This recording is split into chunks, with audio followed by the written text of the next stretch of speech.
Good morning students, आप सबका स्वागत है केमिस्ट्री की इस क्लास में। आज का हमारा टॉपिक रहेगा पी ब्लॉक एलिमेंट्स। आपकी बीएससी और बीएससी बीएड फर्स्ट ईयर दोनों के लिए ही ये क्लास इंपॉर्टेंट है, क्योंकि बीएससी फर्स्ट सेमेस्टर में भी अपने ये चैप्टर लगता है एस ब्लॉक और पी ब्लॉक, और बीएससी बीएड के भी ये चैप्टर अपने लगता है जो पी ब्लॉक है। तो आज हम इस यूनिट को स्टार्ट करने जा रहे हैं। चैप्टर है हमारा पी ब्लॉक एलिमेंट्स, यानी पी ब्लॉक के तत्व। क्या होते हैं पी ब्लॉक के तत्व, क्या इनके गुणधर्म होते हैं, क्या हम इस पी ब्लॉक में पढ़ते हैं, इनका सामान्य इलेक्ट्रॉनिक विन्यास क्या होता है, इनकी विद्युत ऋणात्मकता क्या होती है, इनकी परमाणु ऊर्जा क्या होती है, ये सब इनके जो सामान्य गुणधर्म है, बेसिक प्रॉपर्टीज है, वो सब हम पढ़ेंगे। साथ में हम जानेंगे कि जो अपनी आवर्त सारणी है, पीरियोडिक टेबल है, उस पीरियोडिक टेबल में जो पी ब्लॉक है वो कौन सा है, यानी कि कौन से तत्व होते हैं वो पी ब्लॉक के तत्व कहलाते हैं। तो पहले बेसिक सी बात है कि वे तत्व जिनका अंतिम इलेक्ट्रॉन पी कक्षक में जाता है वो पी ब्लॉक के एलिमेंट कहलाते हैं। तो ऐसे एलिमेंट कौन कौन से हैं, वो पीरियोडिक टेबल का जो अपना ग्रुप नंबर 13, जो 13th ग्रुप होता है, वहां से लेकर के जो ग्रुप नंबर 18 कौन सा, एक्रियस शून्य समूह में जिसे हम कहते हैं, यानी ग्रुप 13 से लेकर के ग्रुप 18 तक के जो एलिमेंट आते हैं वो सारे के सारे एलिमेंट कहाँ आते हैं, पी ब्लॉक में आते हैं, पी ब्लॉक के सदस्य कहलाते हैं, पी ब्लॉक के तत्व कहलाते हैं। सबसे पहले मैं बात करूं तो ग्रुप नंबर 13। ग्रुप 13 में अपने क्या है कि सर बिना इलायची गरम इंडियन टी, ये ट्रिक है इस ग्रुप को याद रखने की कि बिना इलायची गरम इंडियन टी, बिना इलायची की गरम इंडियन टी। बी से क्या है बोरोन, ए से aluminium, boron, aluminium, gallium, indium और थेलियम, ग्रुप नंबर 13। उसके बाद में बात करूं ग्रुप 14। ग्रुप 14 क्या है, काशी गए शंकर प्रभु, ये ट्रिक है, काशी गए शंकर प्रभु। सी से कार्बन, सिलिकॉन, जर्मेनियम, टिन और lead, carbon, silicon, germanium, tin और लेड, ये अपना ग्रुप नंबर 14 हो गया। उसके बाद में बात करूं ग्रुप नंबर 15 क्या है कि नाना पाटेकर आज सबसे बिछड़े, नाना पाटेकर आज सबसे बिछड़े। नाइट्रोजन, फास्फोरस, आर्सेनिक, एंटीमनी और बिस्मुथ। ग्रुप नंबर 16 ओ सलमा सिलेगी तेरी पॉकेट, ओ सलमा सिलेगी तेरी पॉकेट, क्या हो गया, ऑक्सीजन, सल्फर, सेलेनियम, टेलुरियम और पोटेशियम, ये आपका ग्रुप नंबर 16। अब बात करता हूं ग्रुप नंबर 17 जो सबसे इंपॉर्टेंट है। क्यों है इंपॉर्टेंट, क्योंकि इस समूह को हम कहते हैं हैलोजन समूह, हैलोजन समूह, हैलोजन ग्रुप, हैलोजन ग्रुप कहते हैं हम ग्रुप नंबर 17 को। फ्लोरीन, क्लोरीन, ब्रोमीन और आयोडीन, एंटीमनी।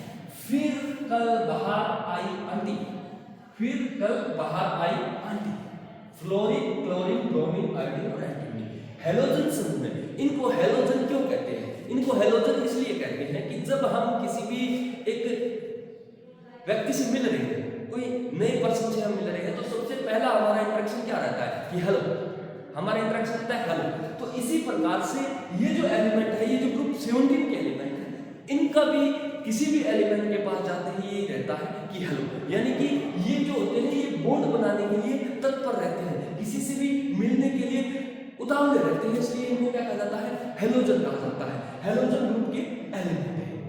अब बात आती है ग्रुप नंबर 18 जो अंतिम समूह है अपना पी ब्लॉक का। उस वर्ग में सारी की सारी गैसें हैं वो एक्रिय गैसें हैं।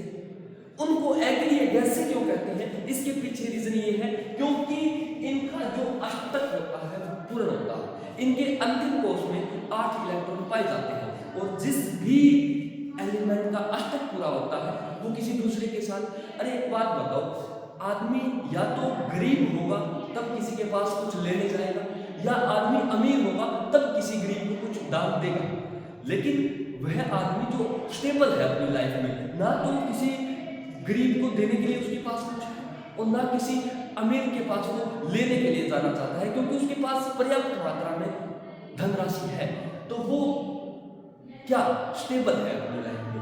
उसी प्रकार से ये जो समूह के एलिमेंट होते हैं ग्रुप 18 के, ये अपनी स्टेबल है, ये ना तो किसी के पास इलेक्ट्रॉन लेने जाएंगे, ना किसी को इलेक्ट्रॉन अपने देंगे, यानी ये स्थायी रहेंगे।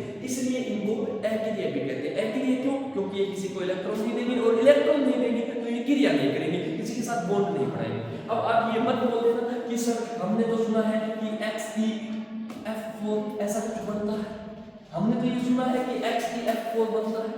वो स्पेशल टर्म्स एंड कंडीशन होती है तभी बनता है, बिना किसी कंडीशन के ऐसा पॉसिबल नहीं होता, क्योंकि ये है, ये कैसे जल्दी से क्रिया नहीं करते। इसीलिए तो हमने जो अपने बल्ब होते हैं, हेलोजन लाइट्स होती है, हेलोजन लैंप्स होते हैं, उनमें इन एक्टिव गैसों का यूज किया जाता है। क्यों किया जाता है? इसी बात के लिए किया जाता है कि जो हेलोजन लैंप के फिलामेंट होते हैं उनके साथ ये गैस क्रिया नहीं करे और वो लंबे समय तक बने रहे। तो ये अपने पी ब्लॉक एलिमेंट जो थे, उन एलिमेंट्स का आपको एक इंट्रोडक्शन था कि ये जो एलिमेंट्स होंगे ग्रुप नंबर 13 से लेकर के ग्रुप नंबर 18 तक, ये सारे के सारे एलिमेंट अपने कहाँ आएंगे?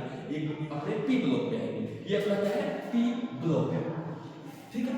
अब बात करते हैं इनके बेसिक प्रॉपर्टीज की, इनके समानांतर गुण की, कि इनकी जो बेसिक प्रॉपर्टीज होंगी वो प्रॉपर्टीज क्या क्या होंगी। तो सबसे पहले बात करते हैं कि सर इन तत्वों का इलेक्ट्रॉनिक विन्यास क्या होगा, इलेक्ट्रॉनिक कॉन्फ़िगरेशन इन एलिमेंट्स का क्या होगा। तो इलेक्ट्रॉनिक कॉन्फ़िगरेशन की बात करूं, इनको जो सामान्य इलेक्ट्रॉनिक विन्यास है, जो इनका बेसिक इलेक्ट्रॉनिक कॉन्फ़िगरेशन है, वो NH2 Np1 से 6 होगा, NH2 Np1 से 6 होता है।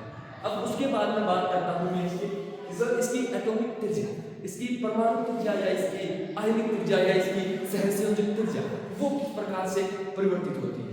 जैसे हम आवर्त सारणी के गुणधर्म पढ़ते हैं, वहां पे हम पढ़ते हैं, क्या पढ़ते हैं कि सर जब भी कभी हम किसी वर्ग में बाएं से दाएं जाएंगे, बाएं से दाएं, उसी प्रकार से जो अपना पी ब्लॉक है, उस पी ब्लॉक में भी हम जब बाएं से दाएं, कहने का मतलब ग्रुप नंबर 13 से ग्रुप नंबर 18 की तरफ जाएंगे तो धीरे धीरे परमाणु त्रिज्या कम होती जाएगी, डिक्रीज होती जाएगी।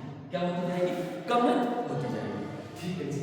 वैसे वैसे जैसे हम बाएं से दाएं जा रहे थे, वैसे वैसे अगर हम इन में ऊपर से नीचे जाएंगे, अगर हम ऊपर से नीचे की तरफ जाएंगे तो क्या होगा?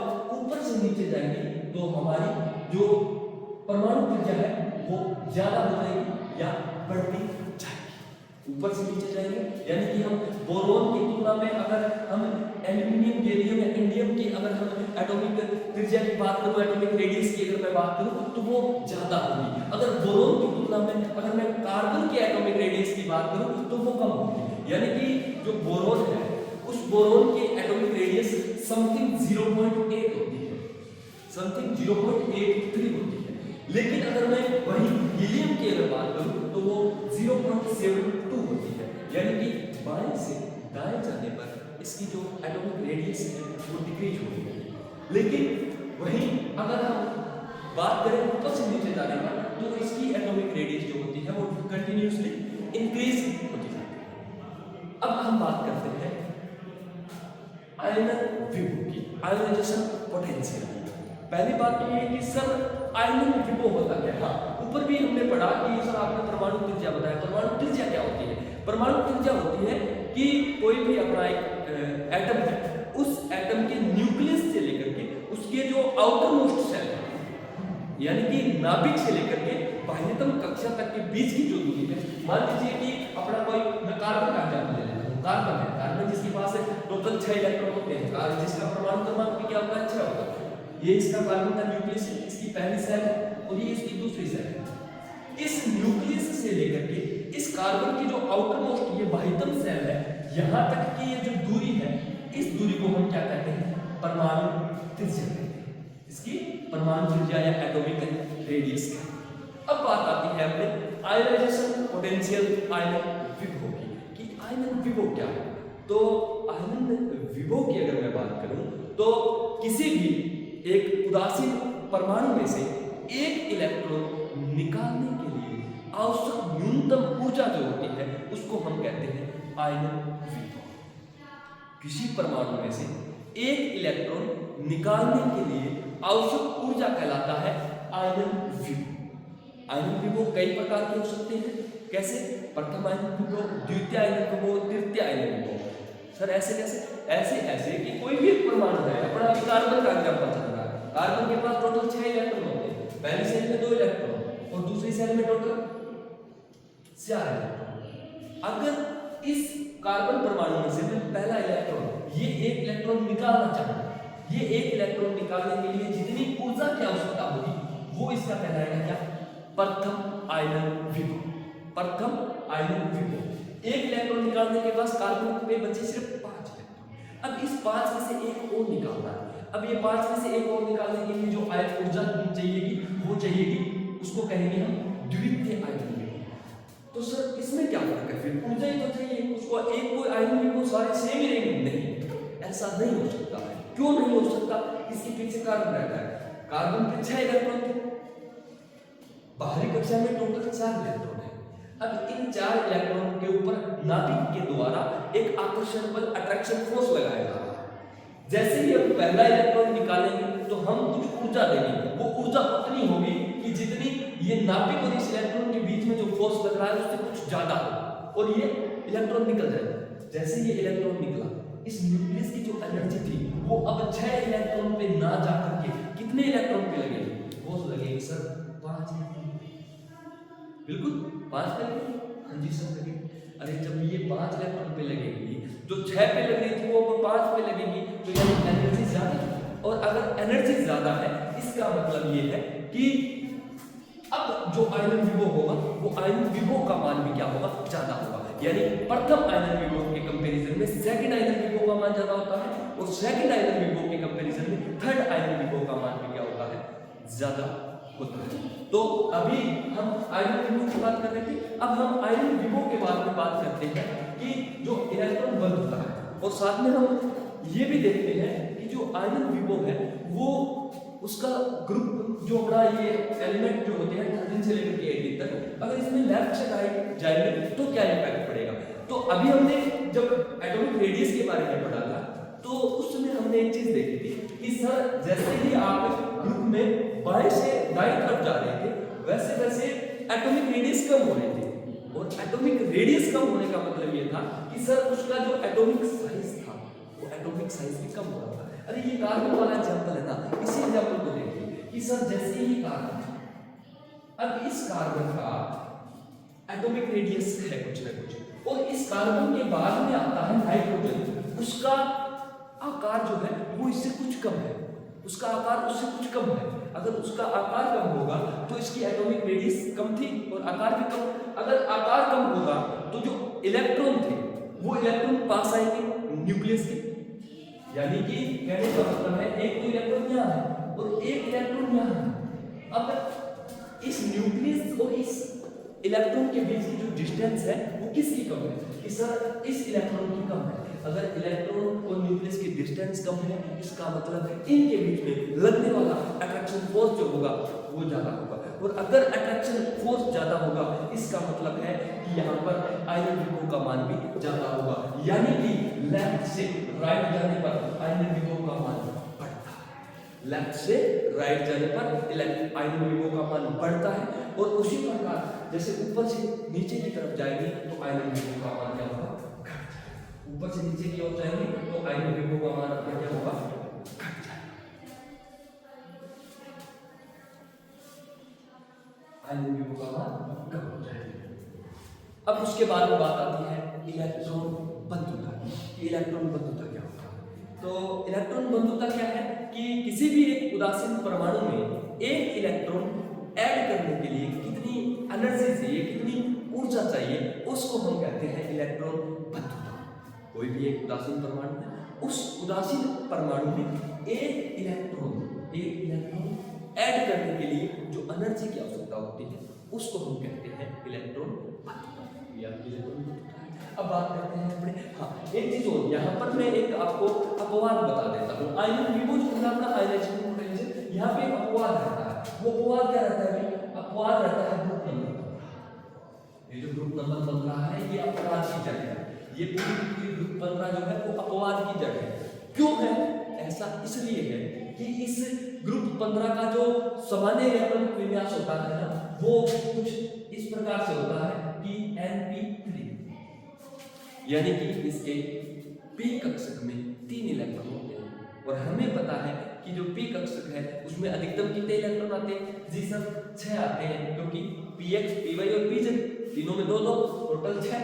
और इस ग्रुप 15 में कितने? इस ग्रुप 15 में सर 3। अगर 3 इलेक्ट्रॉन है यानी कि उसका सामान्य इलेक्ट्रॉनिक विन्यास np3 है, इसका मतलब है कि सर वो जो कक्षक है वो अर्धपूरित है। और हमने पढ़ा है ओप्पो सिद्धांत में कि अर्धपूरित कक्षक जो होते हैं और पूर्ण पूरित कक्षक जो होते हैं उनका स्थायित्व ज्यादा होता है एज कंपेयर टू जो कक्षक ना तो पूरे भरे हुए हैं और ना आधे भरे हुए हैं।